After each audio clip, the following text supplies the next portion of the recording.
Good morning. This is Charles Denham, and I'd like to welcome you to our July TMIT National Research Testbed presentation. The topic is Learn from Mortality Review and the Living Next Generation Safety Learning System, and I'm really excited about this topic. And I just want to mention a few housekeeping details, but I know that you'll have questions after Dr. Huddleston presents, so we'll move briskly through our introduction. And before we get started, I'd just like to make sure that any of you that are logged on and are not getting good volume, to make sure to turn your WebEx volume to the max, your computer volume and external speaker to the max. And I'm now on slide 4. If you have a problem, please click on Participants and then click on Request Phone, and then we can give you a direct phone line. And for those of you that haven't downloaded the slides, go to www.safetyleaders.org. You'll land on our landing page, and if in the upper right quadrant of the page, click on What's New, and you can click on the webinars and be able to download and move to a place on the web that others are looking at now, which is slide 6 with the picture of Dr. Jeanne Huddleston.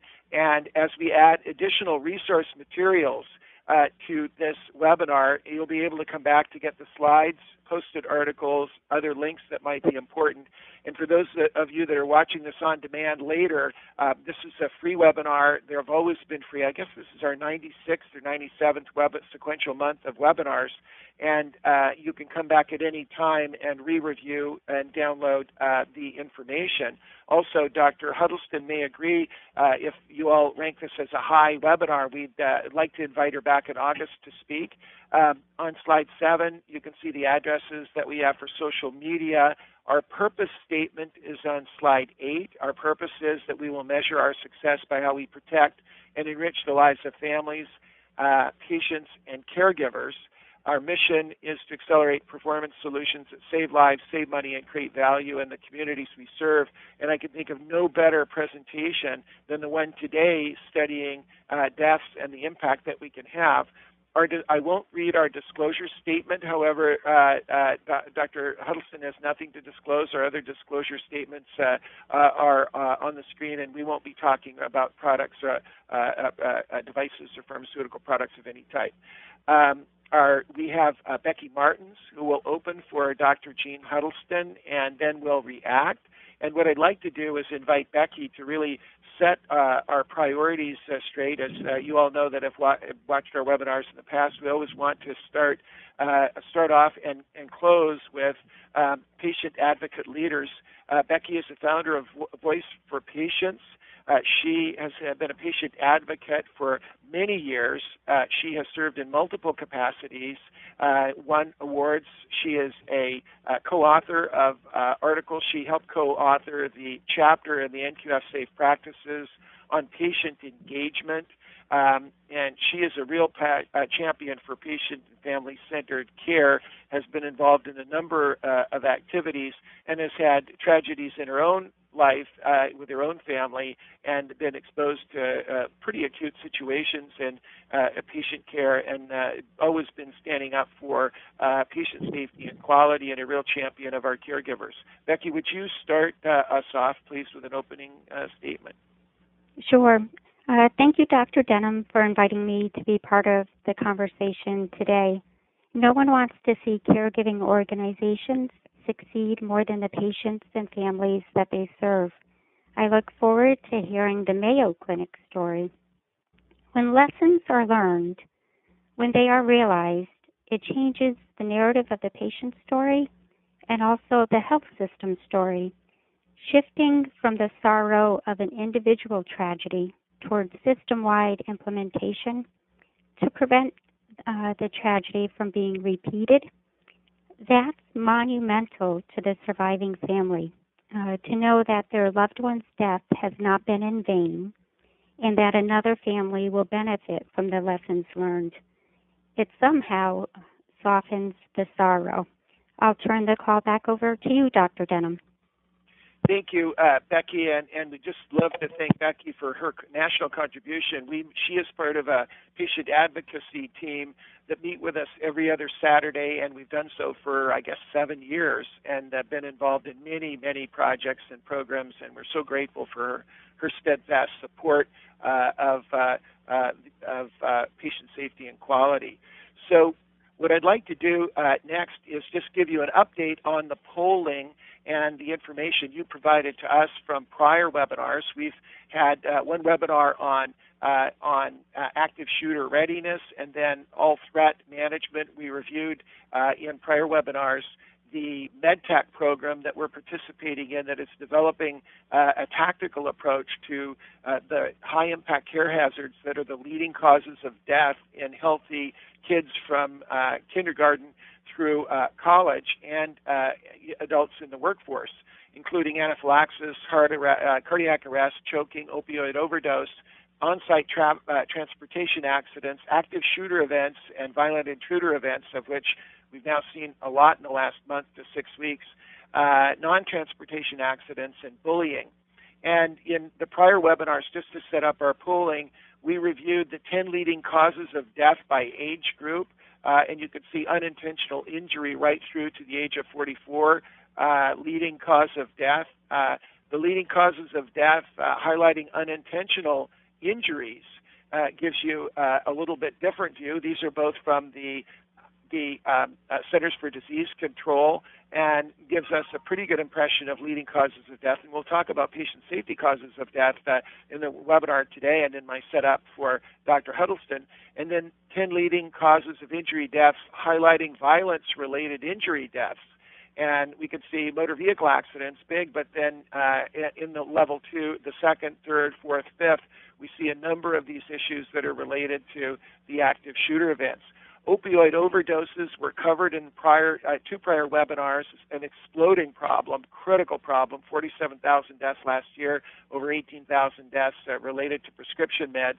And just want to remind you that a bullying report came out from the National Academies of Science addressing how common these events are occurring, and we're now seeing a 5 times greater amount of bullying and workforce violence in healthcare related to frontline caregivers, abuse of patients, abuse by patients.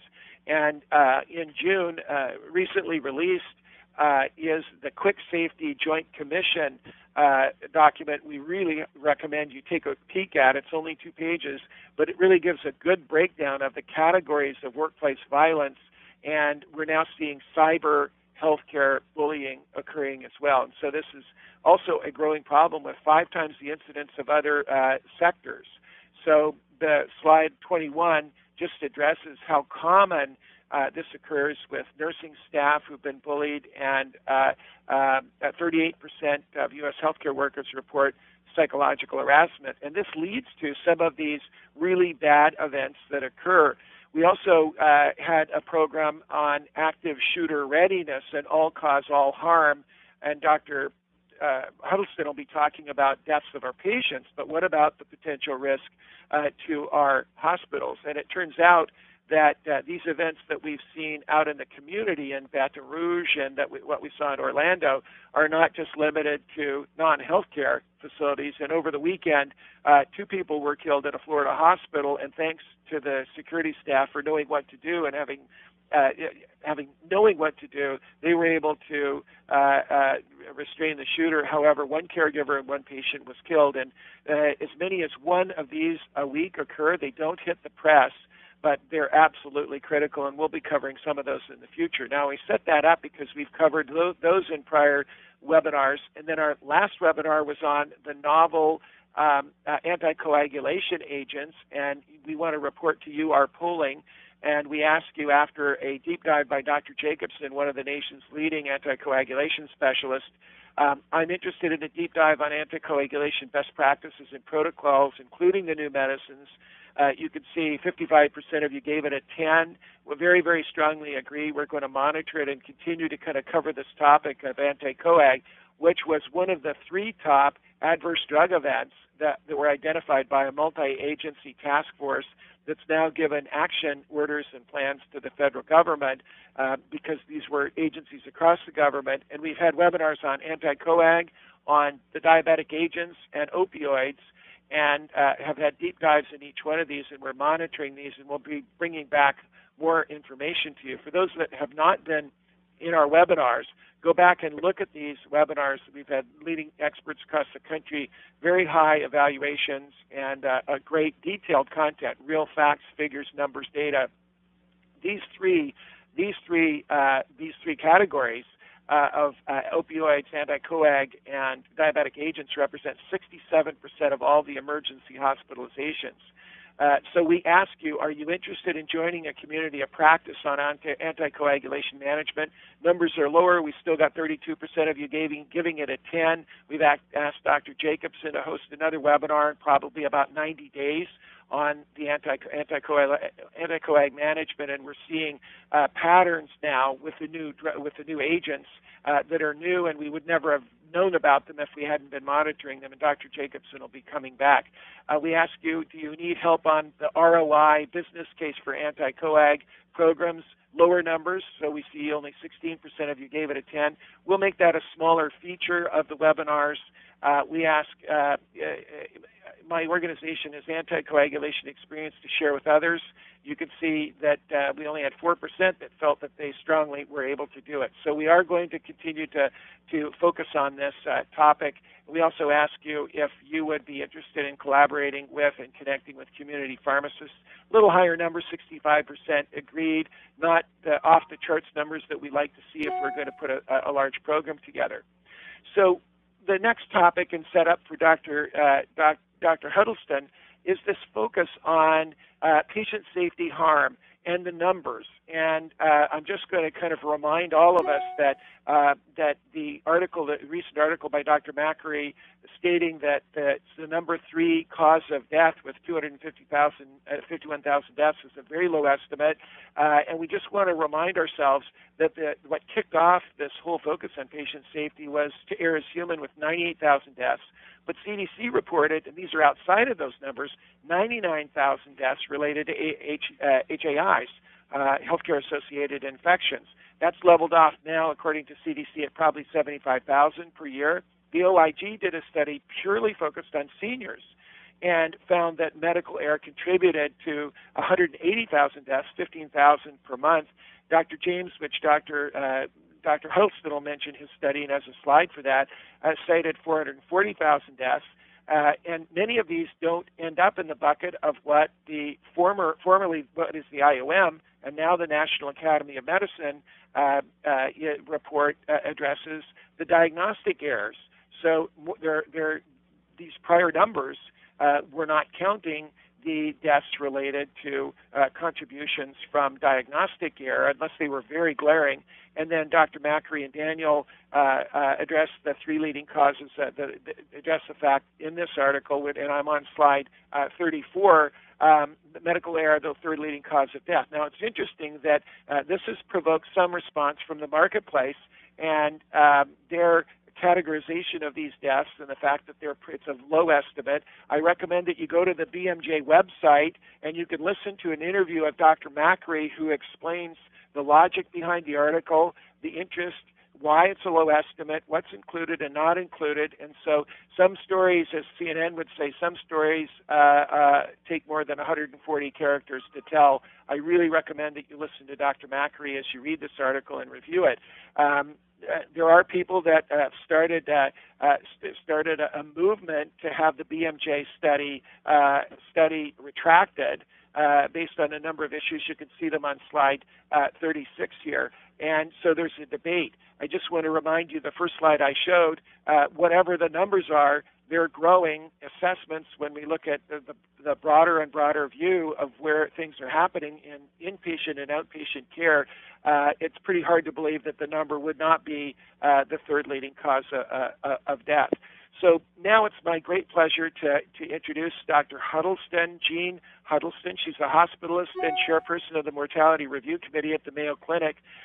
She's the past president of the Society of Hospital Medicine and founder of the Hospital Medicine, past program director of the Hospital Medicine Fellowship at the Mayo Clinic. She went back and studied engineering, and we were talking ahead of this webinar, and went back to study engineering to really put the granularity to the numbers and the data about the topics that she's going to cover.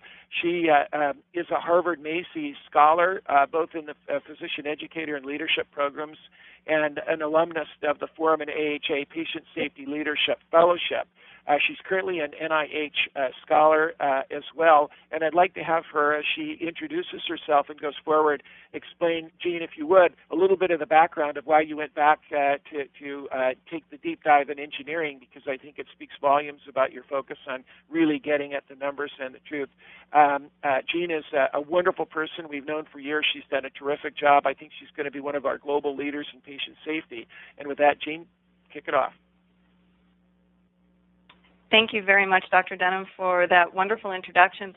I do have to update the slide that's in front of everyone right now. I have handed off the leads of the Mortality Review Subcommittee to some phenomenal partners here at Mayo and throughout our enterprise, and have maintained leadership of the analytic component, which leads into the engineering question.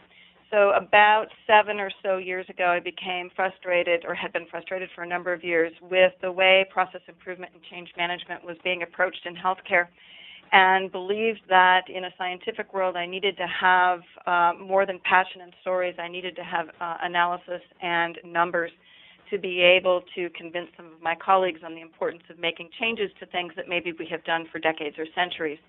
And so I went back to school and obtained an industrial engineering degree to try to understand how other industries have used deep analytics and reliability science and Six Sigma science in order to make changes and monitor changes within their organizations.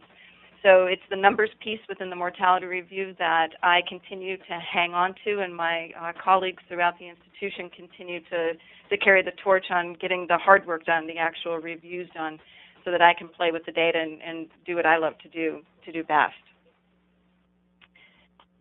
So I think we can go on to the next slide. Dr. Denham, can I direct these slides myself? You can advance the slide. Oh, I see it. Great. Good. Thank you very much. So I'm going to speak with you all about our mortality review and the next step that we're taking here in Rochester, learning from the living, in addition from the dead, so to speak.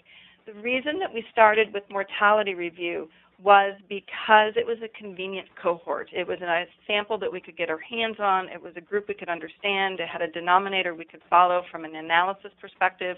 And so that's sort of where we started. And so our journey now is taking us to continuing that work, because it's been so fruitful for us, and actually moving into learning from some of the living. And I'll share that journey with you.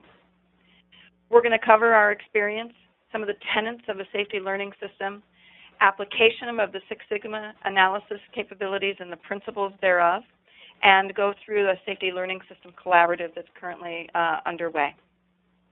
So that you're aware, this is a picture of the hospital that I work in as a hospitalist, and where I will be able to, all of the stories that I share will be coming from this facility and one other hospital here in Rochester. For those who aren't familiar with the Mayo Clinic Rochester campus, we see over 1 million clinic patients a year and have over 131,000 unique patient admissions, with about over 600,000 patient days in the hospital. We have roughly 60,000 employees in the Rochester campus, which is 2/3 the entire population of the community, just as a side. You are all familiar with what the lay press perception of hospitals, healthcare, patient safety is. And one of the things that was very curious to me is, as we look at these quote-unquote fatal mistakes that are taking place in healthcare, the process that we were using previously to identify our adverse events in the hospital didn't seem to be yielding the sort of numbers that one would expect when you look at these lay magazines. And we already knew that we were inefficient and had poor system integration, but we didn't seem to be coming up with the wealth and depth of knowledge from our existing patient safety adverse event detection systems that we thought we should have if you look just at these lay magazines. So if you look at the tip of the iceberg, that's what we thought we were, and that we believed that there was a tremendous amount of knowledge that was yet to be gained. And we were using primarily in the late 1990s, early 2000s, the Global Trigger tool. So I led the enterprise-wide evaluation with the Global Trigger tool. We followed IHI's methodology, doing the 20 random charts every 2 weeks. We had 2 nurses and 1 doctor review every case. And every quarter I would go and present to our hospital practice committee, which is kind of the equivalent of a hospital board. I would present the information, and nothing would change. Quarter after quarter after quarter, I would present what we learned, and nothing would change. And that was very frustrating to me. And so we were trying to figure out, another colleague and I who were very closely engaged with the Institute of Healthcare Improvement. I sat on their innovation team at the time. We were working with them on the Move the Dot initiative and the 4-quadrant, the 4-box thing for mortalities. And we just weren't making the progress that we thought we should be able to make, and didn't have the system-wide knowledge. So literally, in a conversation, we asked ourselves, okay, so according to all the IOM reports and the lay press, adverse events kill people. So maybe deaths are where we should look. Maybe we should do a deep dive into some of our deaths. And that's literally how we started, just over a conversation. We started out with 100 consecutive deaths. Seemed like a good round number.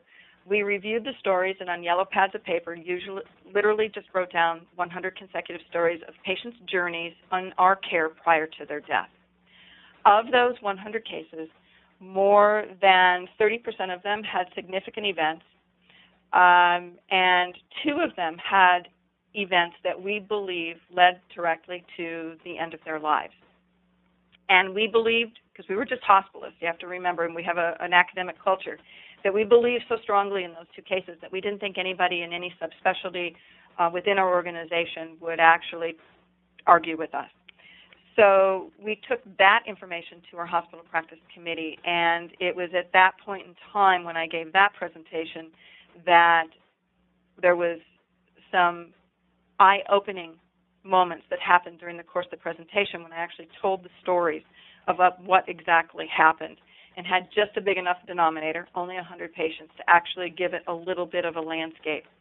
From that moment on, we've been moving forward with our 100% mortality review, or the journey to get there. And since then, fourth quarter 2004 or 5, we've been doing 100% of our cases in Rochester. We have logged more than 10,000 consecutive deaths in our system and have continued to make some significant changes. So that was our attempt to try to understand what was underneath that tip of the iceberg. This is the article that Dr. Denham just mentioned, the new evidence on the estimate of patient harms associated with hospital care. And one of the things that I found interesting in this was the limitations of the Global Trigger tool and the incompleteness of the medical records. That combination requires us to actually do something a little bit differently in order to get to actionable information. The original charge from our hospital leadership was this, and it actually has stayed the same. Not a word of it has changed, although we're considering changing some of it now. What we were interested in doing was what is listed as number 1, and that was very intentionally written. Number 1 is to create a meaningful mechanism to review deaths.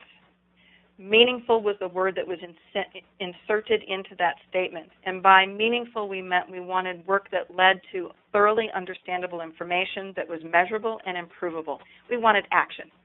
And if we couldn't actually find a way to use physician and nurse time in a meaningful way to create actionable information that would influence change, then we would scrap this and try something else. So that was actually the mission of where we started in 2004. The other things, identifying and quantifying unanticipated deaths, number 3 and number 4, are very consistent patient safety type statements that I've seen in other charters. But number 1 was the one that was the meat of what we were trying to do. This is a brief timeline of our 13-year journey. We've always had the M&M tradition where single departments meet amongst themselves and discuss cases. The 100-death review in 2003 that I mentioned And then fourth quarter 2005, we had been doing, between 2003 and the end of 2005, we did as many cases as we could. We had 3 volunteers, 3 physicians, and 1 nurse that were reviewing as many cases as we could. We got most of the Department of Medicine's cases done since we were a hospitalist-based group with the interest and passion in doing this work. And then in 2005, fourth quarter, we did all of the cases. And so that amounted to over 300 cases in 1 quarter. We presented that information in 2006, and it took us a couple quarters to get the research together and the resources together to actually be able to scale to the rest of our institution. That allowed us to bring Arizona on in 2009. Florida started with targeted reviews in 2009, and then the Mayo Clinic Health System rolled out in 2012. This is all tied together by an enterprise-level system that brings all of our data centrally so that we can learn from each other as well.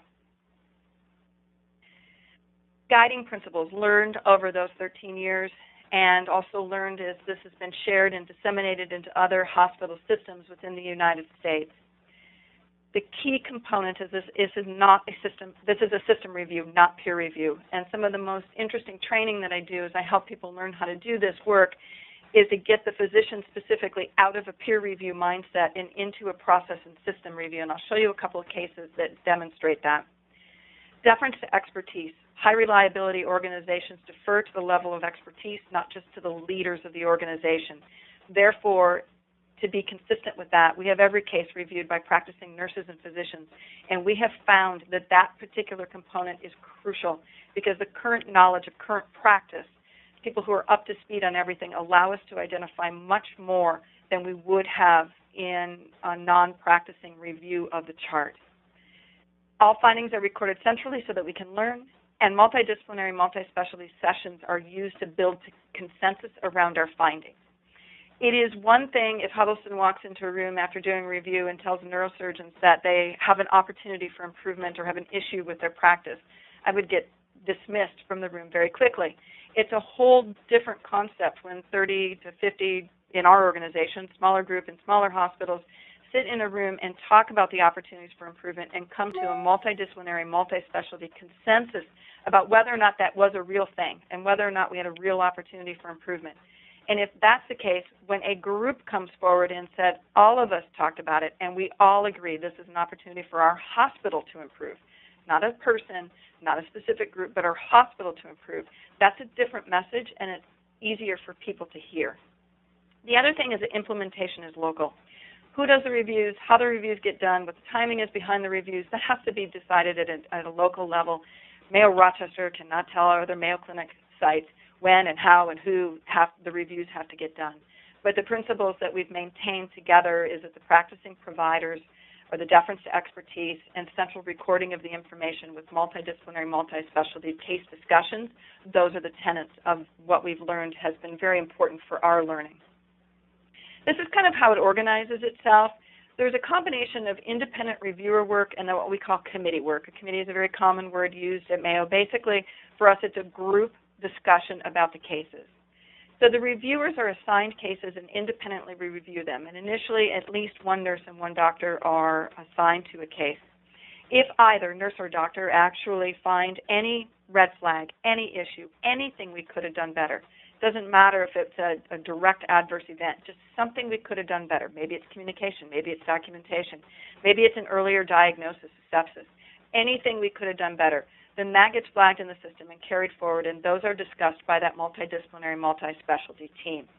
If we reach consensus and believe that, yes, that was an opportunity for improvement, then we go into an aggregate reporting function where the data is actually aggregated at a hospital level and then ultimately at an enterprise level about what those categories of opportunities for improvement were.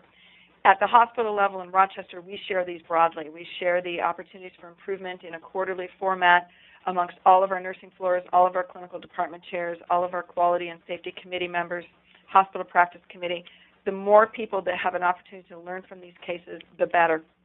And then at an individual level for each individual case, we share summaries of those cases after we've had our multidisciplinary, multi-specialty case discussions. We share a summary, a synthesis of the reviews and the discussion with each of the department chairs whose providers participated in the case discussions. so that they have an opportunity, A, to see what's going on within their area, but also have an opportunity to share the learning throughout their own departments. We've allowed that to be very grassroots. Each of the departments that receives these letters handles it slightly differently. Many actually use these letters and these case reports to actually determine what cases will be discussed at their own M&M conferences so that more people have the opportunity to learn. And the key component of that and why this opportunity for learning is so crucial is if you look at each of the things that we identify as opportunities for improvement for the hospital as process or system failures, then what you're saying is that what happened to that particular patient cared for by those providers could happen to another patient and another set of providers on the next July the 13th, that Friday that's got a full moon. That some of these events are random in nature, and we all have the opportunity to learn and improve our own clinical care. The reason that I am so passionate about the reliability concepts, the deference to expertise, and practicing providers doing this work is the concepts of omission versus commission. This is one of our Pareto diagrams that integrates Arizona, Florida, and Rochester data into one diagram. And on the horizontal axis are the major buckets of things that we have. And because of peer review protection statute issues in one of our states, these don't say delay or misdiagnosis, resuscitation or failure to rescue, procedural complication, et cetera. They're very generically written as diagnosis, resuscitation, or procedure. So if you look at this diagram, just think about the negative, and that's actually what's in those buckets. But you can see here that delayed or misdiagnosis and failure to rescue are our two top ones in that particular year and actually continue to be until most recently. Those are omissions in many cases, not commissions. The procedural complications, infections, and medications are the things that are further down to the right. They're not the biggest things that we have an opportunity to improve. So when we actually started looking at what was coming out of our mortality review process, they were delays in our processes of care. They were misses of what we know should be best practice. Or frankly, we thought we had best practice, but we didn't. And so those omissions are the things we can actually have the most impact on if we actually develop systems and processes to impact those particular things. Commissions continue to be rare. Yes, they're still happening. But when you look at what we failed to do that we should have done, that's a completely different bucket, and I think that's where we start getting up towards our 440,000 patients mentioned in the first slide by Dr. Denham. We published this article in the Journal for Patient Safety in 2014, and for those of you who are interested, this goes into much more detail about the actual processes and some of our journey. One of the most interesting, I love the Wall Street Journal, but they came out with the biggest mistake doctors can make, and it's all about the misdiagnoses. And we found that actually not comforting by any stretch of the imagination, but validating to the work that we were doing with mortality review, because we had been identifying these failures in our own system, and it's not something that people talked about as patient safety. So when other people started having this conversation that these are actually patient safety events, it validated some of the work that we were doing. Because through our mortality review process, we stopped using the words adverse event. We don't talk about adverse events. We talk about issues. We talk about opportunities for improvement. Because typically, at least within this institution, doctors wouldn't think of a delayed recognition of sepsis or not getting the 30 mils per kg of fluids in on time as an adverse event. But they are issues and they are opportunities for improvement. Here's just a couple examples for you. So we had a 59-year-old female that underwent a total abdominal hysterectomy. On post-op day 3, she had developed acute kidney injury, urinary retention, and had some new and worsening abdominal pain and distension. Next day, acute kidney injury was worse. She had significant pain, but they stopped the narcotics because of the abdominal distension and the ileus that she was developing. She had a single episode, roughly 10 to 15 minutes, of paroxysmal atrial fibrillation, not a diagnosis she had had before, and her rate was in the 130s and resolved spontaneously. The following day, she became hypotensive with a pressure of 70/45, diaphoretic, and nauseated. The RT was called shortly thereafter, but when they finally arrived, there was no blood pressure on arrival. A code was called. They attempted resuscitation for more than an hour, and then they ceased the resuscitation effort. An autopsy was performed in this case, and she had an abdomen filled with pus and had a nick in the small bowel that was done with the initial surgery. So if you looked at this from a peer review perspective, it's hard to say where exactly the peer review concept of a physician making a mistake would have come in on day 3, 4, or 5. But when you look at this from a system perspective and opportunities for improvement, there's an opportunity here to have diagnosed that abdominal sepsis much earlier. There's an opportunity here to have increased the level of care that she was receiving on post-op day 4 when she had the PAF. There was an opportunity here to look at what we could do for pain control in the setting of her worsening abdominal distension. So there are many opportunities here. And we look at this as a system issue because we know each and one of us, single one of us who practice in our hearts that this isn't the only patient that things like this happen to. Maybe not all in this constellation, but individually. Another case, 82-year-old male, had severe obstructive COPD and was diagnosed with pancreatic cancer and hospitalized for a proximal bowel obstruction. They decided to do palliative surgery to relieve the obstruction. He had postoperative delirium, respiratory failure, and his pain meds were held because of the delirium and his respiratory failure. Per the nursing notes, the patient was routinely calling out in pain. Family members consistently asked that he be kept comfortable, yet the average pain score he had in the 24 hours preceding his death was 8 out of 10. The patient was made comfort care only hours before he died. Again, lots of opportunities in this case. And this is the case, and cases like this one, that bring up the conversation of preventability, attribution, and causality. When you're looking at system failures, a failure like this pain control opportunity, this good death opportunity for this particular individual did not cause his death. This isn't causality. This did not contribute to his death.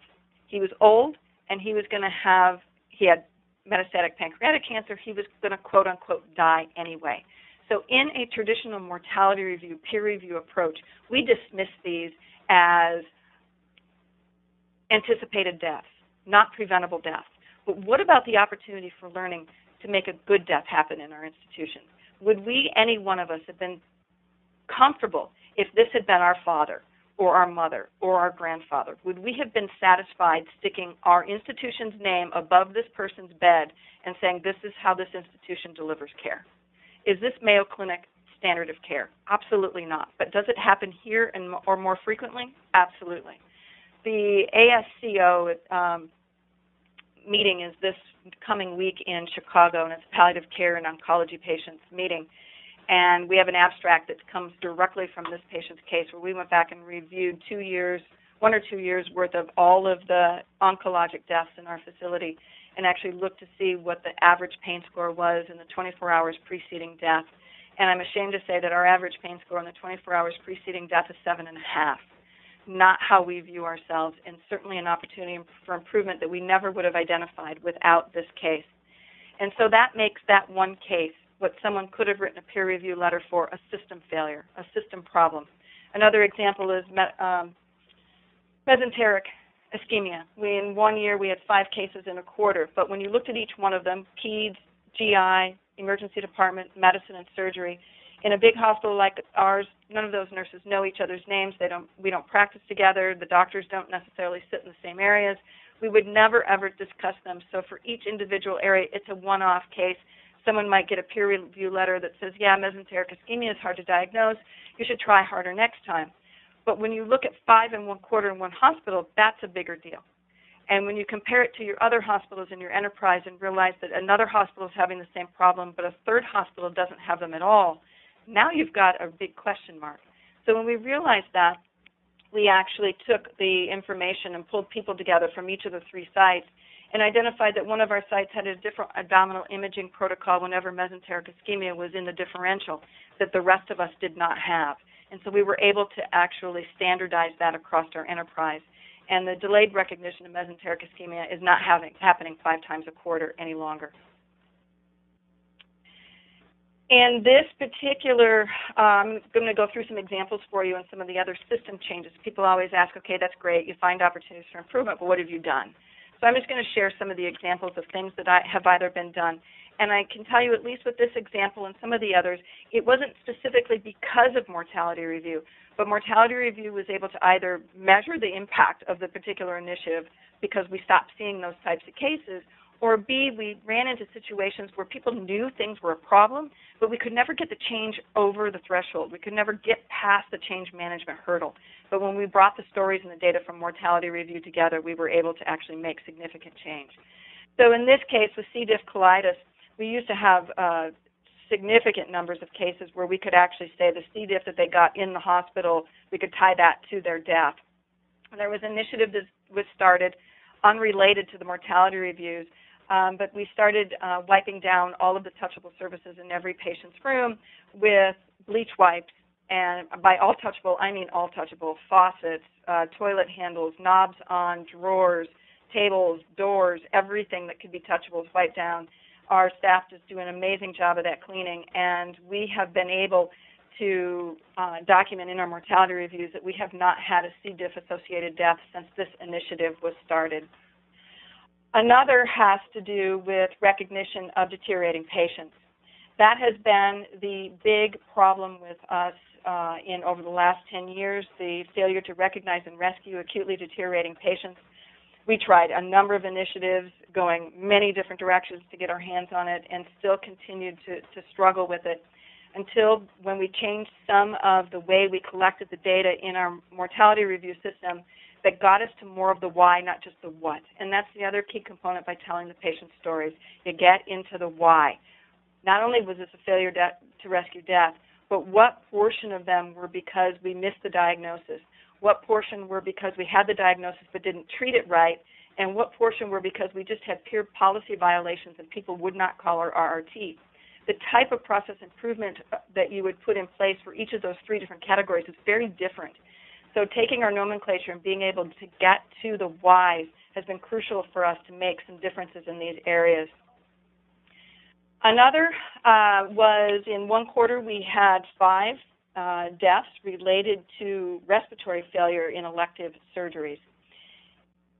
When we looked at them from a root cause perspective, every single policy was followed appropriately, dosing of drugs, timing of therapy, everything was perfect according to our standard of care process guidelines. So they came forward after all the root cause analyses of these cases and said there was nothing to change. In our mortality review process, because we have practicing clinicians reviewing these cases, I believe we came up with a different output. We brought these 5 cases together, looked at them, and the common factor that we recognize is that every single one of these patients had undiagnosed obstructive sleep apnea, and every single one of them was put on a PCA postoperatively per our pain control protocol. All of them died within 24 hours of surgery while on the PCA. When we looked at it from that perspective, we had something very different. Now all of our patients are screened before surgery with 4 questions. If any one of the questions is answered in an affirmative, they are treated as though they have obstructive sleep apnea. We don't diagnose it, that's for the outpatient, but we treat them as though they have it. And we put them on a special respiratory monitoring protocol that's very similar to our cardiac telemetry, where the pulse ox and respiratory rates are being observed in a central area by a respiratory therapist. And if anything drops off, we can see a camera into the room that can see whether or not the patient just took the pulse ox off and got up and went to the bathroom, or whether or not they're clearly not breathing any longer. And we have not had a narcotic-associated death since this protocol was put into place, and that was in 2009. And this has been one of our biggest wins that we've experienced. Another interesting one was association between pneumonia and levaquin and prolonged QT. This became our first physician order entry alert, one of those wonderful little things that pop up on your screen. We had several deaths that were sudden cardiac deaths in patients with community-acquired pneumonia, and it made no sense to us. And after a while, we had sensed a pattern, and so we pulled those cases and looked at them. And 2 of our reviewers, one was ID trained and one was cardiology trained, both practicing as hospitalists. And they looked at them together and were able to recognize that every single one of these patients had prolonged QT intervals on ECGs done during hospitalizations preceding this hospitalization, the index hospitalization. And those patients were given levaquin. Now, levaquin was the top drug on our community-acquired pneumonia protocol at the time, so all of us who were being good stewards and following the protocol just checked the box, right? We're busy, we got stuff to do, we checked the box. I, like many others, including people who, physicians who took care of these patients, didn't go back and look at their QT intervals. I forgot that levaquin prolonged the QT. Haven't forgotten since, I can tell you, but I'm probably not the only one in the country that would forget that fact in the middle of a day or post-call or something along those lines. And so this is one of our things that we were able to put into place. The last thing that I'll comment on, one of our big aha moments, was this concept that no one should ever suffer or die as a result of failures in our systems or processes of healthcare delivery. And by no one, we don't just mean the patients and their family members. We also mean our providers. I have case after case after case of my own where something went wrong and the patient slipped through my fingers and I couldn't stop it, and I can see those patients' faces to this day. Every single one of us that practices in the trenches has the exact same experience. We've used the mortality review as we've done it, as we're going through them, to actually reach out to each other. It's not a formal system.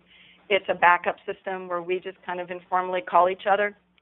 But there were a couple cases where a group of nurses really needed some support, and we wouldn't have known about it if the nurse who was doing the review hadn't gone to the floor to find out what happened that wasn't written in the chart. I called a surgeon after a case. You can tell when cases are ugly. You can tell when things went bad just by reading the notes and the documentation, the angry families, those sorts of things. And so I called a surgeon at the end of the day and said, hey, it's Jeanne, I'm doing the mortality review. Instead of saying, can you tell me what happened in the operating room? It's been a while since I've been there. I said, how are you? This looks like a really tough case. And that individual spent an hour and a half unloading the experience. He had not had anybody else come to him, ask him. He didn't know me from Adam, but it was an opportunity for him to vent. And so as we go through these cases, we use it as an opportunity not just to find our system failures, but to actually support each other. And we've actually had a couple of great catches where we go through and say, wow, this was an amazing catch. These people did a heroic job.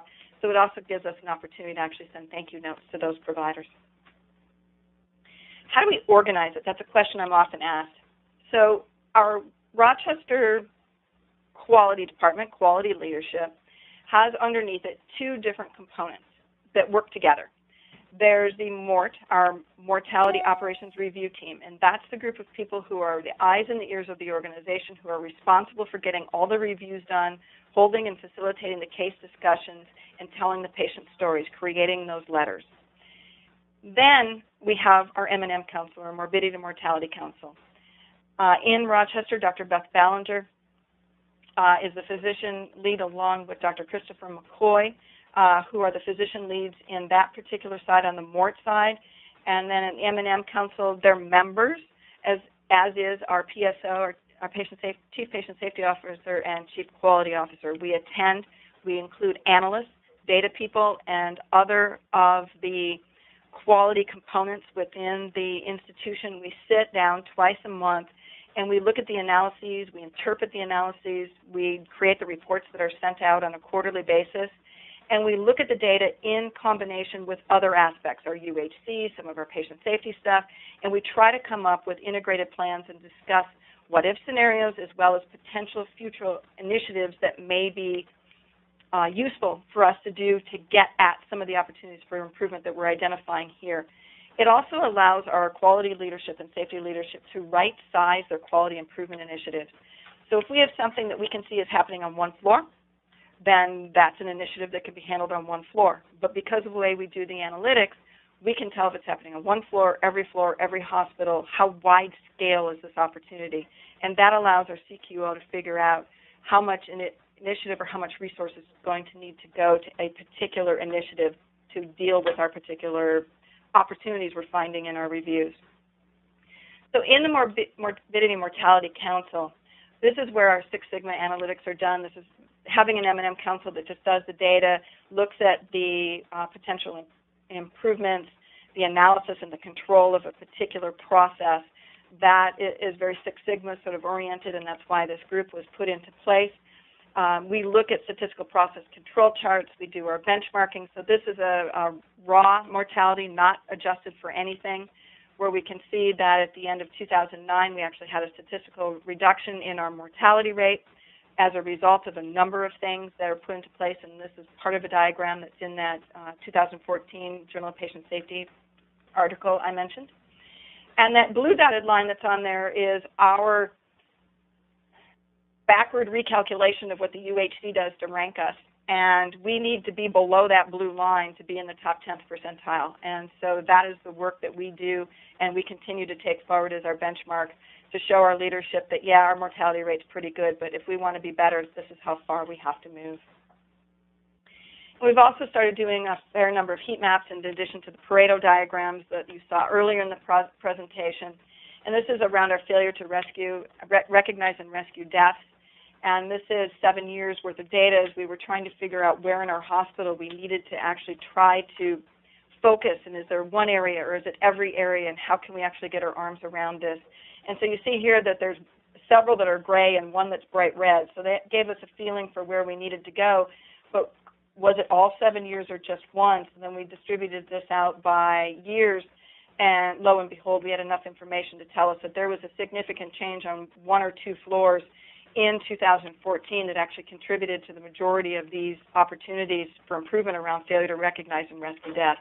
So that gave us a starting place that we could actually do something. Again, this is all about creating that meaningful, actionable information that we started out aiming toward in 2003.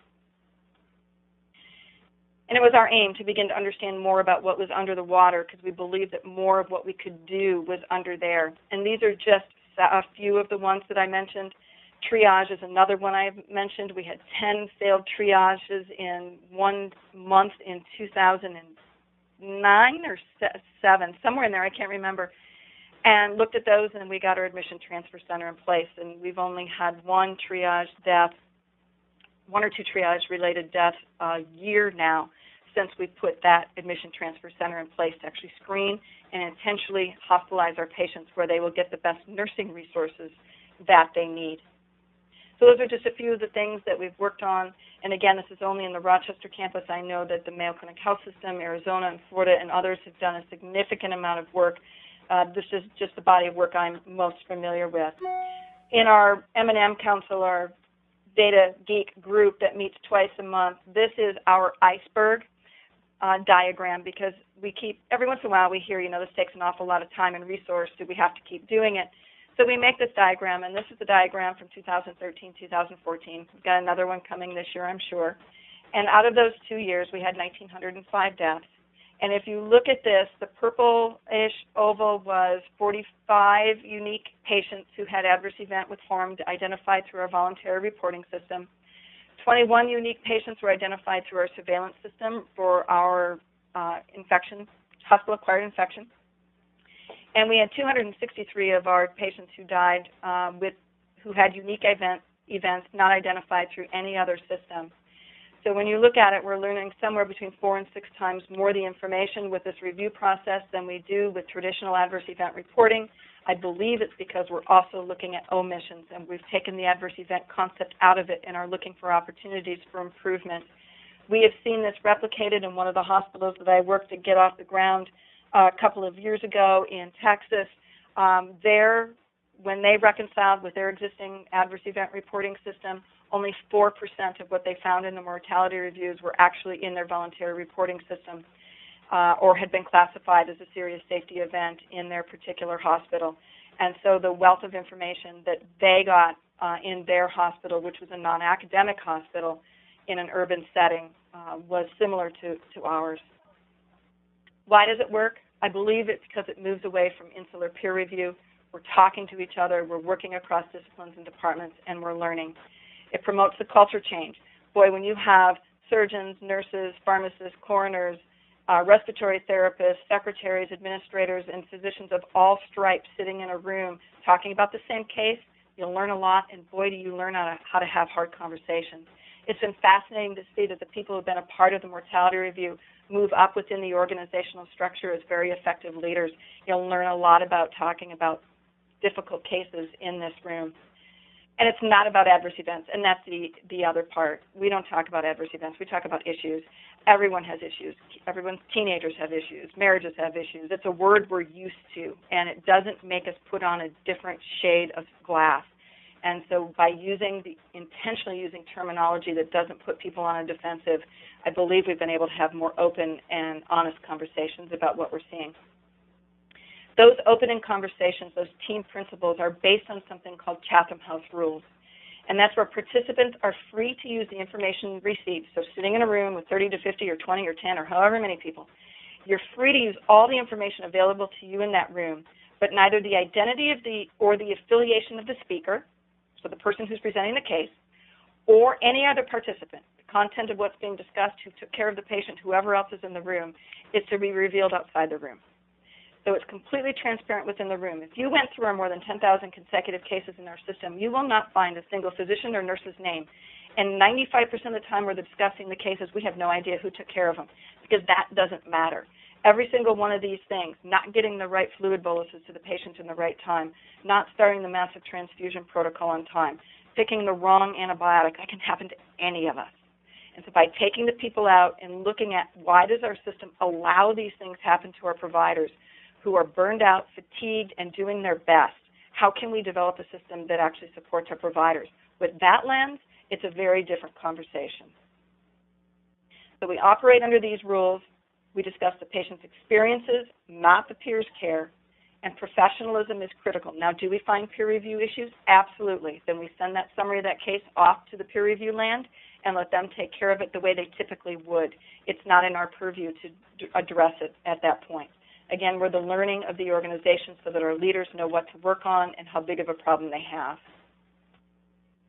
We recently participated in a collaborative with Vizient led by Kate O'Shaughnessy. Multiple hospitals from around the country were involved. It was a really, really energetic group of folks who worked together on improving their mortality review process.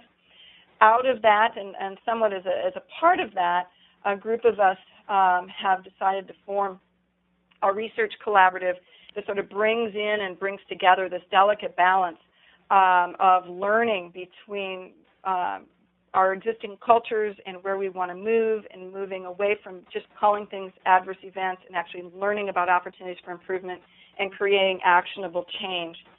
And our chief quality officer, who's a mentor of mine and a phenomenal woman, asked me a couple of years ago, Jeanne, what about the living? Can we learn from the living yet?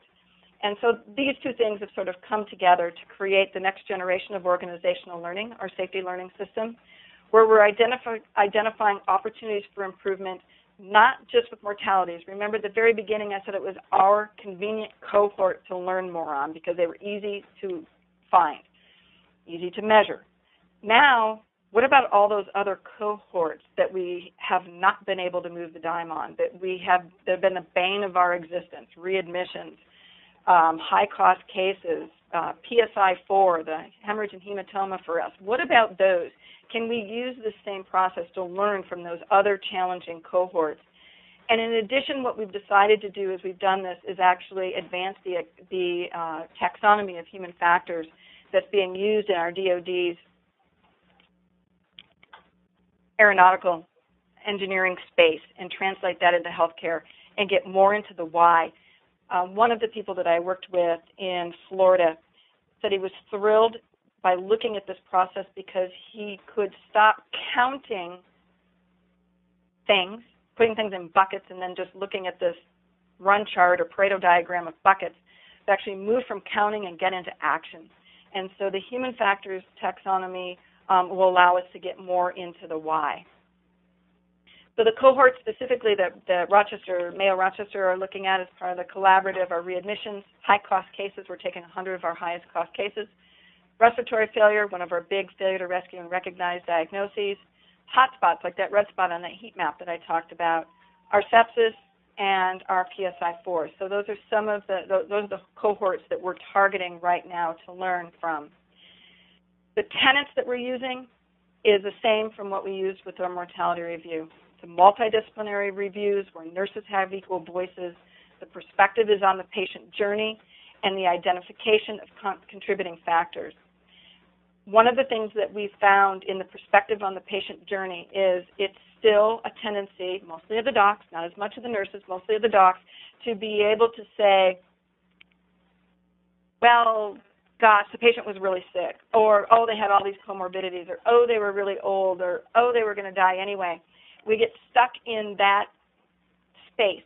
And one of the things, I can't remember who did it, I wish I could remember who it was, at a meeting a couple of years ago, said, yeah, maybe they were going to die anyway, but if this was your loved one, could you have sat in the room and not done anything while this transpired? Or would you have been up in the hallway asking for someone to help or writing your own orders?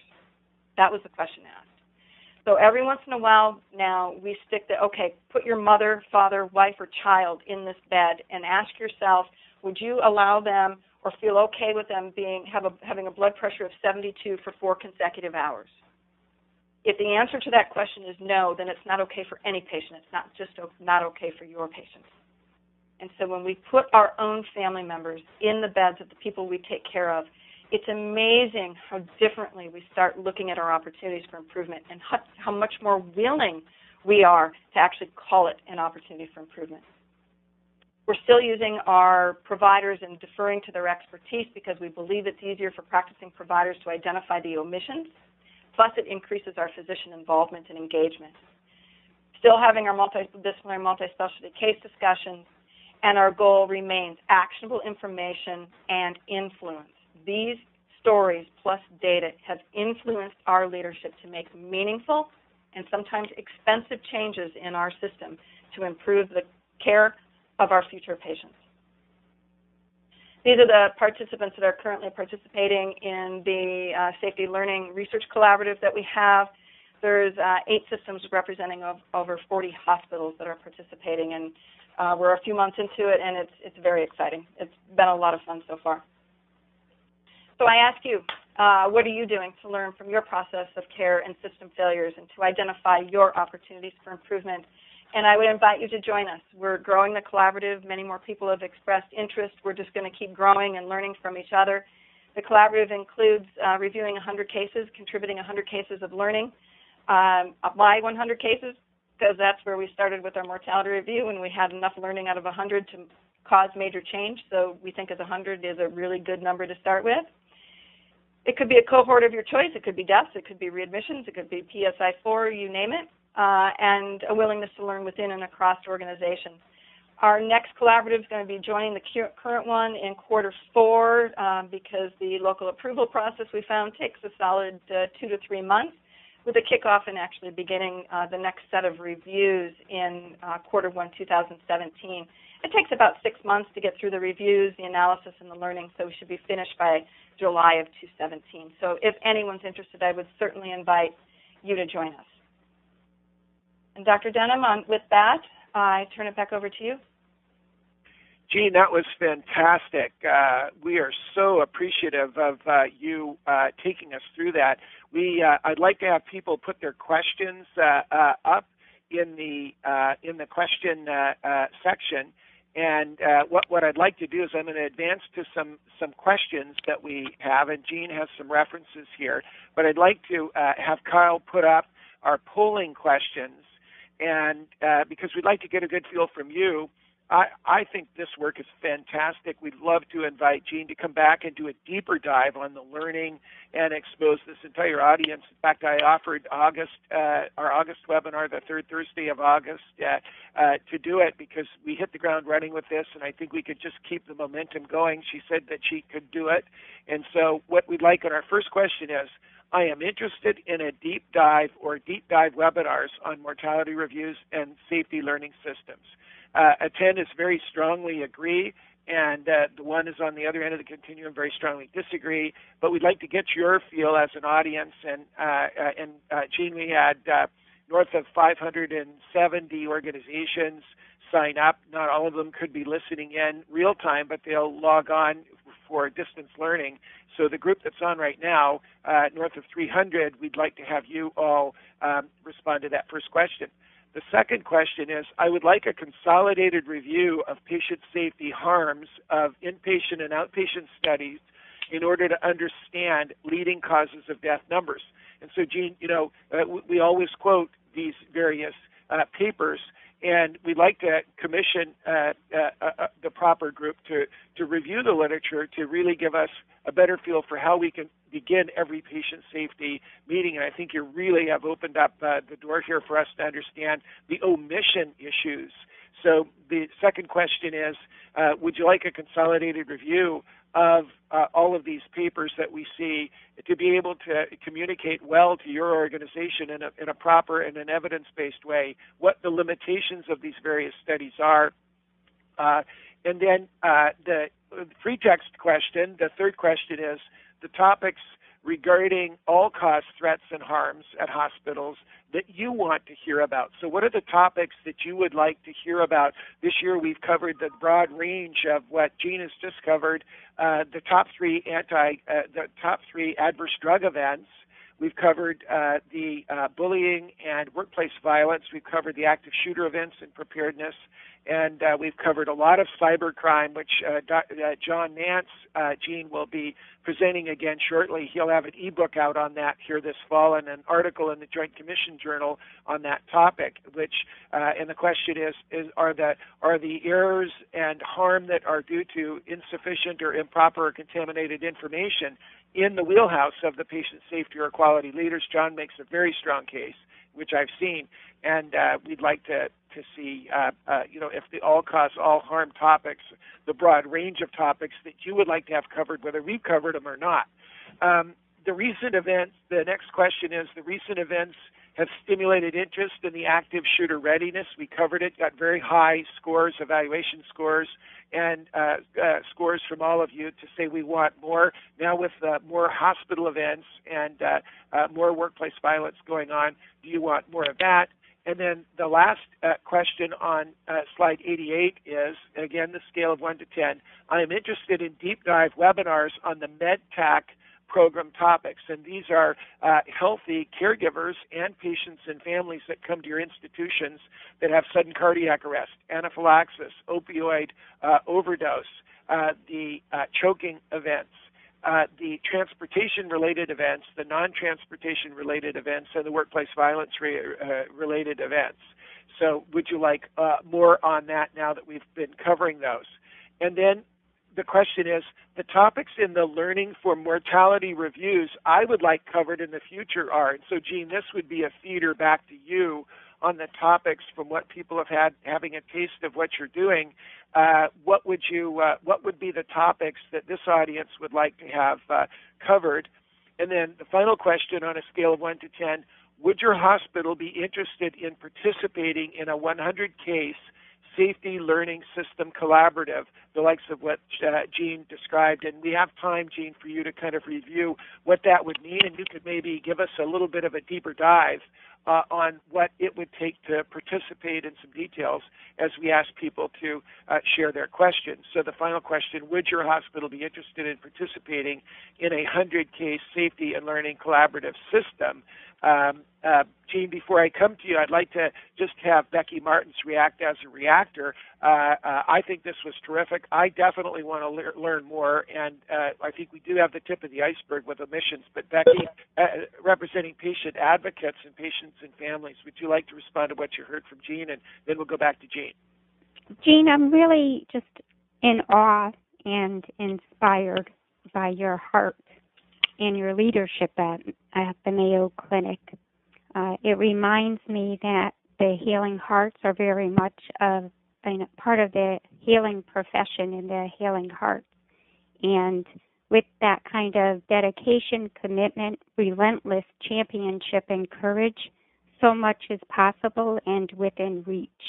And I'm happy to be part of the discussion today and encourage attendees on the call to reach out to you and to reach out to the Mayo Clinic so that they can celebrate your success with you, but also learn from you and do the same. I'll turn it back over. Thank you so much, Becky. Wonderful comments. So, Jeanne, as we are asking attendees to add their questions to us on the question and answer section after they finish the poll, would you kind of walk us through what it would take for an organization to get started? To get started with mortality review in general, or with the safety learning system? I think both. I think both. You've got the time. And we generally have two speakers, but I thought this topic was so important. I wanted to give us general time for Q&A and give you a chance to expand on it. So go ahead and take on both, and we'll see if other. And I'm also getting email questions coming in. Sure. I know there's some other questions I've seen up here as well that I would be happy to respond to that have come across from the text. So from getting a mortality review started, I know that many people do mortality review. Many call it 100% mortality review. And if you're currently not satisfied with the results or the influence that you have with your mortality review process, if it feels anything like our global trigger tool used to feel, where we had tremendous nurse and physician resource going into it, but nothing ever changed, then what I would recommend that you do is, doesn't even have to be 100 cases, find a passionate clinician and nurse who have a systems perspective on life or can think about things more from a patient journey perspective, and have them review 10 charts and literally just write down the patient's stories and see if they find opportunities that aren't typically reported in your adverse event system, or maybe they find just enough that gives you an inkling of a trend. 10 is a small number, but in every organization that I've gone to, I do go to other hospitals and do reviews for them to help them identify opportunities for improvement. I have, within 10, usually have between 3 and 4 cases where that there's enough there I can use them as teaching cases to teach other people how to do reviews. And so 10 is a good number if you're just interested to see what happens when you have a passionate clinician and clinician, as in nurse and physician, review a chart just to see what they find. Keep in mind, when nurses and physicians are reviewing the charts, you are not looking to see for inter-rater reliability. You're not looking to see if they find the same thing. Frankly, you don't want them to. I don't know if you've all seen the cartoon of the blind people touching the elephant and palpating the pachyderm, so to speak. When you have different perspectives all contributing information, you end up with a better picture of what it is that you actually have. So nurses spend more time with the patient than doctors. Nurses know more about the patient than the doctors, and nurses are aware of more of the issues usually than the doctors. So when you put the nurse's information together with the physician's clinical information, you have a better understanding of the patient's journey. And that's the whole point. What was their journey and experience under your care prior to their death? And could anything have been done better? Anything. So to be dispassionate, and one of the ways to be dispassionate is to take the patient's face out of the picture and put your own loved one's face in that picture. And would you want your loved one to have experienced anything different than that patient did? And those are your institutional level opportunities for improvement. And you can get a really good feel of that if you have some passionate people take a look at those first 10 charts. The kind of person that doesn't need training to actually look at a system. So that would be one place to start if you're not satisfied with the current output from your existing mortality review process. Then for those who are interested in actually, if you don't have one and you're interested in starting one, you could start with those 10 cases, you could start with 100 cases, but if you'd like more details or guidance in terms of doing that, I would be more than happy to help you. From the safety that would be great, and we'll post information on how folks could get involved. But I think, yep, Jeanne, we've heard enough to know that this is terrific, and we'd love to invite you to come back in August and do a deeper dive. I know the responses will be high. Okay. From a safety learning system collaborative perspective, if you're interested in participating with groups of hospitals in doing 100 cases and putting them all together to see what we learn as a larger American hospital system, or actually international, since Tasmania has joined us as well, and Denmark is considering joining.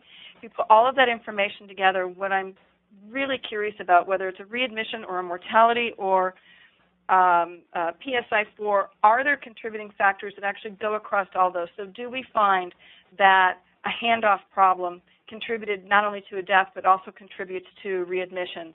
Or do we find that the failure to escalate care in spite of an early warning system to the most senior level clinician is present, whether it's sepsis recognition, a death, or another type of early warning system? If we start finding common contributing factors across opportunities for improvement, now we have a completely different way of looking at healthcare improvement, and we're much closer to what other industries do. When several machines break down, a manufacturing plant doesn't go out and send somebody to a different team to each of the 4 machines and fix them independently without communicating. They actually see if there's a common cause. Gosh, the electricity went out. That's why all 4 went down. And then they work on the electricity, not the 4 individual problems. So can we get to a point in healthcare where we're getting to the core factors that are leading to multiple different buckets of adverse events, or how we traditionally define adverse events, and actually solve the problem, not the symptom, which is the adverse event that pops up? And so I believe that if we begin to look across types of problems that have been vexing us forever, that we may begin to get to some contributing issues, common contributing issues. Most of the groups that I put on that list are still doing mortalities. We're contributing other types of cases. Some of them are contributing types of cases. It is a way for us to learn together. And ultimately, I believe that if we can find some of those contributing factors across types of adverse events or across types of opportunities for improvement, we can have influence on a national level. I would love to see an AHRQ call for proposals come out about culture between nurses and doctors and escalating care in the face of obvious deterioration when no one escalates care. How do we actually get at that? So I think that if we can actually start publishing together and working together and bringing data together, that we may have an influence on a different level. But that will never happen unless hospitals are working together and learning together. So that is just an email to me, and I'll be happy to share the formal invite with you. Great. And so, Jeanne, I've got a couple questions here for you, and then we'll go through the questions that are posted. I'd recommend anyone that wants to ask questions, go ahead and add them to your Q&A panel on the right, and I'll call out each one of the questions, Jeanne. But 2 or 3 things that you mentioned that were really key. As a radiation oncologist and retired a long time ago, but managed for 15 years as a doc, frontline doc, cancer. We were just shocked to find across the United States that 40% of cancer patients die with intractable pain. And you were seeing the same thing. Any insights you can share with our folks that are out at critical care and frontline hospitals, once you've identified these high pain scores in these last days of life, were there any tips or solutions that you recommended? And then follow on that question with the question about, total separate question about centralized data sources and managing the data of these reviews, because that's popped up as questions, and I've also had emails. So pain management and then collecting data and using IT. So the pain management piece, a lot of it has been, there's been several different things that have been done. It is a newer finding for us that we've actually dove into. So keep in mind these reviews, they're not root causes. They do dig at the dirt a little bit and get a little bit into the roots, but it's not a formal root cause, so it doesn't go all the way down. So when we find a trend like this, intractable pain at the time of death, then we encourage our organizational leadership to form a team or somebody to do a research project around that particular thing so that we can understand it better and actually figure out what we need to do to fix it. So that we look at the reviews as the eyes and the ears of the organization to find the trends where only the leadership of the practice and quality actually have the influence to make the change. I don't have influence to make that change, but our leadership does. So I'm their eyes and ears, feeding them what they need to know. So in this particular case, it's a relatively newer one, but we're working on beefing up our palliative care team, encouraging providers to use a palliative care team even if the patient isn't quote-unquote dying, so that we can get to them sooner. We are working towards developing a risk index that will allow us to figure out which patients, the day they come into the hospital, would most benefit from goals of care discussions. That gets not only to pain, but potentially ICU admissions and readmissions, et cetera. So we can't do it with everybody. The best goals of care and palliative care discussions happen before an acute illness and crisis. But for those who come in, who are the ones that are going to benefit the most? So we're looking into that right now. ongoing education and awareness, and I know that's not a forcing function, but right now, because we're early in, that's what we're doing. And then monitoring the utilization of our palliative care over pain control order sets and improving the utilization and reliability of the use of those are just a few of the small things that have been going on within the organization. It's a very high interest area right now, so there's lots of people thinking about it. Great. IT support and any software programs prepackaged or being developed to help support this kind of a program? Yeah, Mayo's was homegrown. That was recently licensed out to another company, and we are now in the process in Rochester with an external IT company of homegrowing a new system that takes the first mortality review system into the next generation of safety learning that allows you to do multiple cohorts, include the human factors, and embed all the analytics into it. So if anybody's specifically interested in that, there are a number of options. So in August, perhaps that could be a topic, and we'll chat between now and then about the IT and the management. One question, Sonia Reback said, what does MRS stand for? And, Mortality Review System. Okay, great. And the other thing that I know Becky and I and our patient advocacy team led the area of inviting patients and families into root cause analysis has been championed by Dan Ford. He has an article that will be coming out in the Joint Commission Journal that it's really time to invite patients and families in. Have you all been sharing the information, or is anyone anticipating being able to interview patients to get their picture of the pachyderm on the causes of death and increasing how much we can learn from patients and families? We would absolutely love to do that. We have not incorporated a patient in the Rochester case discussion group.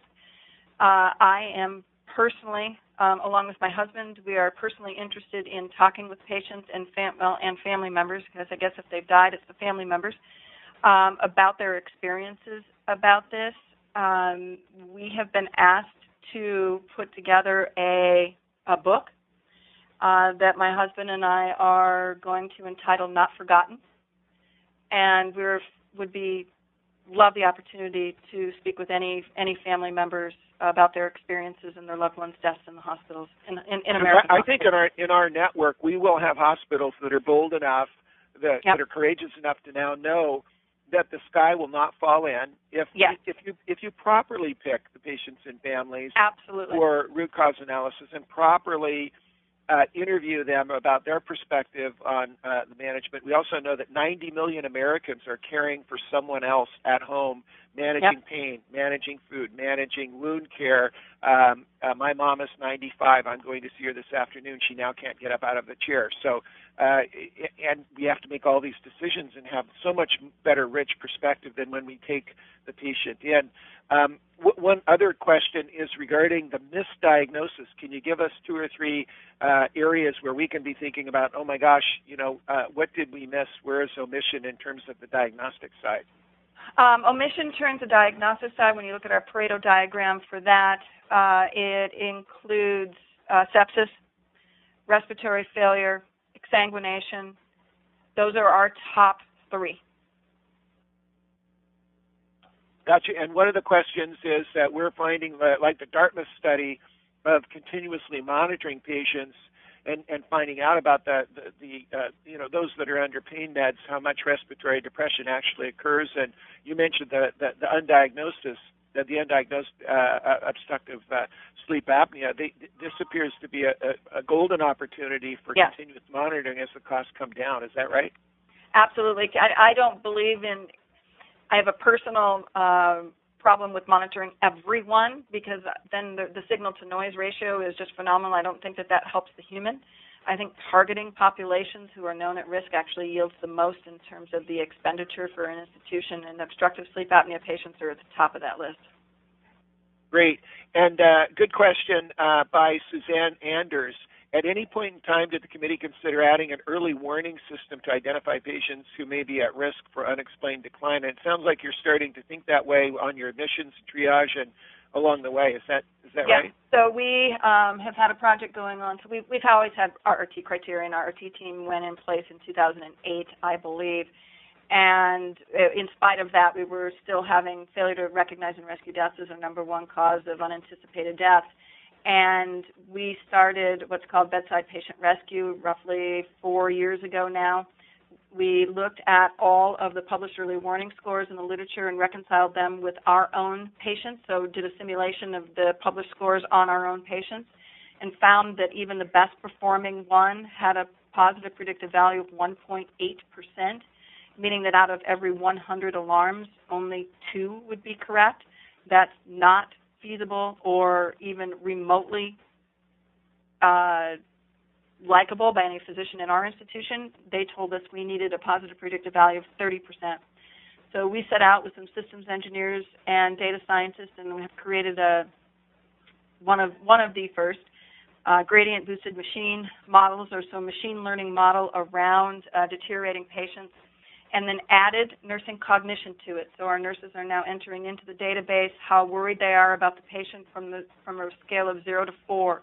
And that carries 25% of the weight in the risk index that we've developed with everything else, labs, meds, vital signs, and a gazillion other interactions. There's over 100 variables in the model. Nursing worry or nursing concern is 25% of the model. All the other funny math is only 75% of the model, and those together have gotten us to a positive predictive value of over 40%. We are currently prospectively implementing that. It's developed by our healthcare systems engineering team, and we're very, very excited about the impact that it's had. We're identifying patients on average 4 hours sooner than anybody would have acted before. Wow. Now, do you have rapid response teams? That rapid response team has been in place since 2008. What we were finding when we did a full failure modes effect analysis, and what we identified is that once the RRT is called, everything's fine. It's the stuff before the RRT is getting called. When our system expects doctors and nurses who don't know each other and who don't even use the same EMR to have the same aha moment at the exact same time and converge upon the bedside and do something together, magically. So we needed something that worked before the RRT was called, and we're calling it bedside patient rescue because what we found, and this is embarrassing, but Mayo Clinic's fix for this is to bring physicians back to the bedside. So when our alert goes off, a physician goes to the bedside, and it's a tiered escalation of expertise at the bedside because our other number 2 big problem was the level 1 and level 2 providers, interns or nurse practitioners or PAs or whoever it was, would be at the bedside but didn't know when to escalate to the next level of expertise. So all of a sudden you had the sickest patients on the floor being taken care of by the least experienced people on the floor. And for those of us who trained on any procedures, nurses or doctors, you don't get to try the procedure 100 times until you get it. You get a shot at the intubation once or twice, and then it's the next most experienced person's chance. So we brought that learning for procedures. One person tries it, then the next person tries it, and the next, that escalation to cognitive function for the first time in our hospital. You get 3 hours as the first-tier provider to figure out why that person's at risk of deteriorating, and if you don't fix it, the pager of the next-tier person goes off. And we've hardwired it, and I'm really excited about its potential. Fantastic. So we've got some other good questions here. Lori Earn and Bobby Moore have similar questions. And I'm going to combine them. What methods did you find successful in obtaining clinical providers and nurses to participate in a mortality review? That's the Lori. And then Bobby says, how do you get providers, physicians, residents, and mid-level to volunteer to participate in mortality review system? I've approached our hospitalist, intensiveness, medical support specialists, and she references the advanced care planning, palliative, and hospice. So both questions are the same. How do you get people involved? It started out with a group of passionate people who were willing to work for nothing. That's how it started. And keep in mind the stories that I shared with you were 13 years into the journey. So it's not something that started, all of a sudden everybody was volunteering. So we started out with passionate people and started telling stories. And then once our hospital practice committee or hospital board bought in, then we began to expand. We started as a centralized review process where it doesn't matter which generalist. So the easiest people to join the hospitalists were the critical care docs. So we did as many reviews as we could as a group, and then we would do ortho reviews and neurosurgery reviews and GI reviews, and then as soon as other people figured out that we were reviewing their cases and this information was getting discussed at the hospital practice committee, all of a sudden the multiple invitations we had given them were accepted. So there was a little bit of, in industrial engineering we call it game theory. There was a little bit of showing people that it worked, showing that changes could happen, and then when all of a sudden people realized their cases were in the mix, they wanted to be a part of that discussion. So it grew over time. And as it grew over time, we became decentralized. So now GI reviews GI cases, cardiology reviews cardiology cases, et cetera. Because we want, again, it's deference to expertise. So if you have a neurosurgeon reviewing a cardiology case, you're not getting the deference to expertise. So we're decentralized now, and the IT system that was developed allowed us to aggregate the learning and still continue to learn across the hospital. And we do random sampling of cases to make sure that we're still learning, and our reliability for identifying key opportunities for improvement is 90% in our random sampling performed by someone who's been doing reviews for more than 15 years. Once we got decentralized, now our department chairs appoint a person. So if we need a cardiologist, we go to the chair of cardiology and say, who do you want to do the reviews? And we give them criteria. It needs to be a system thinker. It needs to be someone who's empathic. It needs to be someone with high emotional intelligence. And then we give them the reviewer characteristics, and they're appointed. Fantastic. We always promise to finish on time. A lot of people have clinical duties, but I have more questions here than we have time. Some so slides we want to make sure that everybody comes back in August. We're going to answer all the questions. Kyle, keep the questions. So if we miss any of them, that we'll address them. Can you explain a little bit more? David Alamo asked, can you explain a little bit more detail on how mortality rates and index are obtained? For our work, we're just using a raw mortality rate. My case to our leadership, it falls into the peer review concept. We always want to know that our cases are adjusted and that it's fair and all that sort of stuff. And from a patient's perspective, they don't care, the families don't care if their loved one was at high risk or low risk. All they care is that their loved one died and we did or did not have an opportunity for improvement in their care. So I make our leadership, when I'm giving the presentation, stick to our raw mortality rate. That's the number I want to see come down. You can do all the fancy mathematical adjustment in the world that you want, but if we're not taking our patients as they come for who they are, then I think we're doing a disservice to our ultimate learning. We're giving ourselves an out if we don't like the numbers. So I stick to just the raw mortality rate, which is the number of deaths over the number of people discharged from our hospital. Well, listen, Jeanne, you have been fantastic, and your passion, intellect, the combination of taking the data and you going back and getting the engineering degree and then coming back and then combining that with patient stories and passionate people and, as you rattle off the characteristics of who you want on your team, those are the wonderful people, the quiet people we don't know about in healthcare that are empathic, that are driven, that are passionate, and want to tackle things with the system. I just am so grateful for this wonderful presentation. Can't wait to have you in August. We'll chat about what the topics are that our audience comes up with.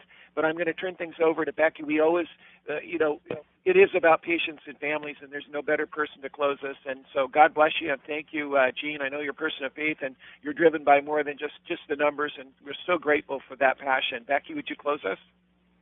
I want to express my gratitude to Dr. Denham and his team at TMIT, to Dr. Huddleston and her team at the Mayo Clinic, and everyone attending the webinar this afternoon for your energy, efforts, and resources for the work that you are doing every day to advance patient safety in your own organizations. In closing, I'll leave you with words of affirmation. When you're near the end of your workday and as you're walking out the door, you ask yourself, have I made a difference today? When you have the right people doing the right things, you get the right results for your patients. You have made a difference. The result, today at your hospital, someone is bringing their someone, their everything home. What does that mean for patients and families? It means that our families remain intact. Birthday candles will be blown out. High school graduations will be attended. There will be dance recitals, home runs, new marriages, new babies, and presents to be unwrapped. That's all to be celebrated. I'll turn it back over to you, Dr. Denham. Thank you so much, Becky. We really appreciate it. And if Jeanne, you could stay on and Becky stay on, we'll just do a process improvement loop to see what we could do better next time. And we thank you all. God bless you. We'll talk to you in August. Thank you, everyone, for attending.